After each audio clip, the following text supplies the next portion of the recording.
riders.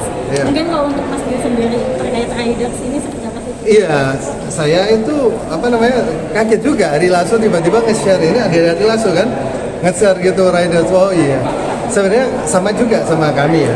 Padi Reborn, dari padi dari zaman kita kuliah dulu, dari zaman kita awal-awal kita berkarir itu sampai ada istilahnya padi itu paling gampang, nggak ribet untuk istilahnya ridersnya. Ibaratnya ya, tapi jangan ditangkap mentah-mentah. Ibaratnya padi dikasih nasi bungkus aja, yang penting ada makan, udah kita akan nggak ada masalah. Nasi bungkus aja kita mau, karena kita memang awalnya kan dari bawah tuh, dari susah banget kita naik kereta ekonomi dari Surabaya ke Jakarta, udah biasa makan nasi bungkus setengah jalan, ibaratnya gitu. Nah, apalagi sekarang menjelang kita udah di atas 20 ya, di atas 20 tahun. Umurnya di atas 20. Di atas 20 tahun itu kita benar-benar jaga makanan. Jadi kalau saya sampai sekarang pagi itu makan nggak pernah sarapan tapi makan buah. Nah, kalau di rider saya penting adalah buah.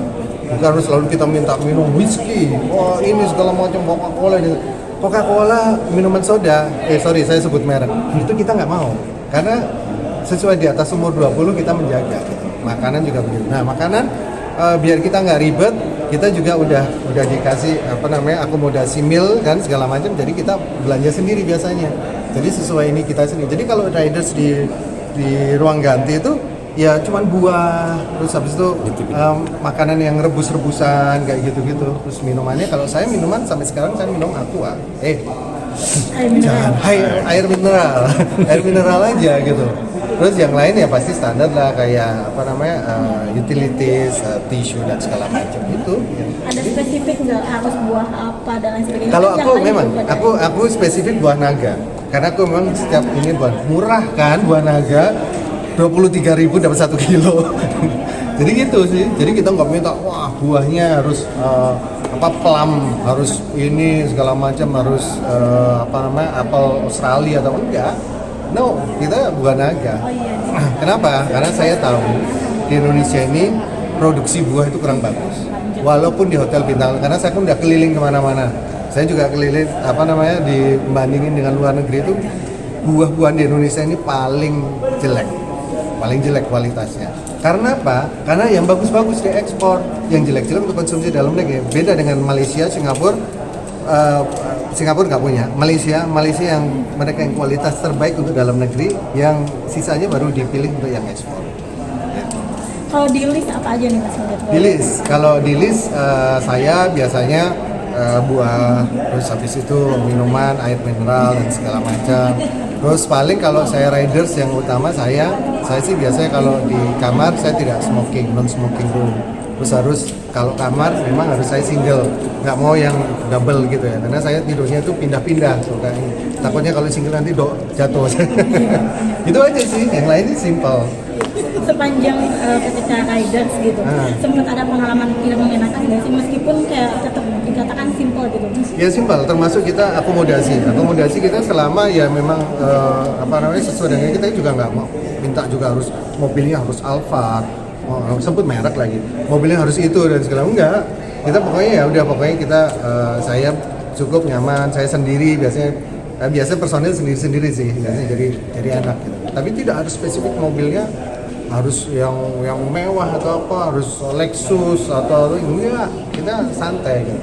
Karena buat kita lebih fokus pada penampilan kita, gimana kita performnya. Nah, umpamanya kalau saya ridersnya satu, kalau perform saya minta pyro, kembang api. Buat di gitar kan.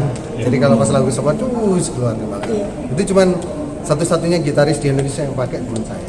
So far ya, belum pernah ada sih. Itu dari sejak berkarir kah atau? Iya dari 2004 saya mulai pakai kembang api itu. 2004. Ketika dimintai riders itu biasanya respon dari Ionya sendiri seperti apa?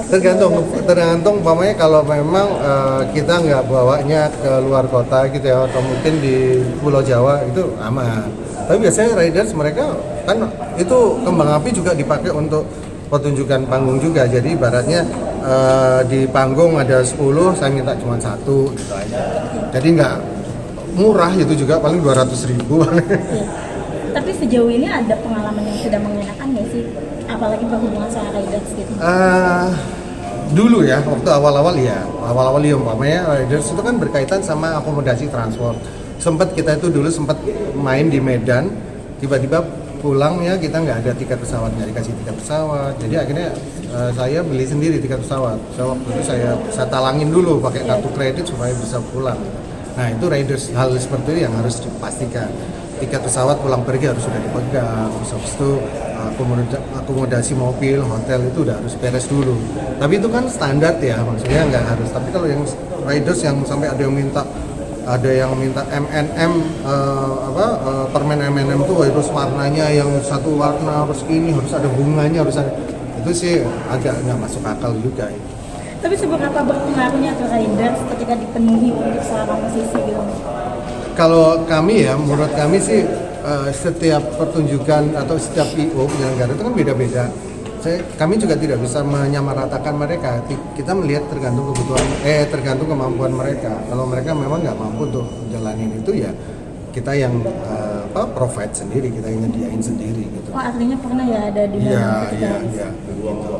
Tapi kalau untuk pengalaman Mas Yus sempat nggak melihat mungkin orang-orang di backstage sendiri yang dengan ridersnya nyanyi tanpa menyebutkan nama orang? Iya. Kadang saya melihat ya, kadang di satu tempat gitu, ini banget kan, ramai bang.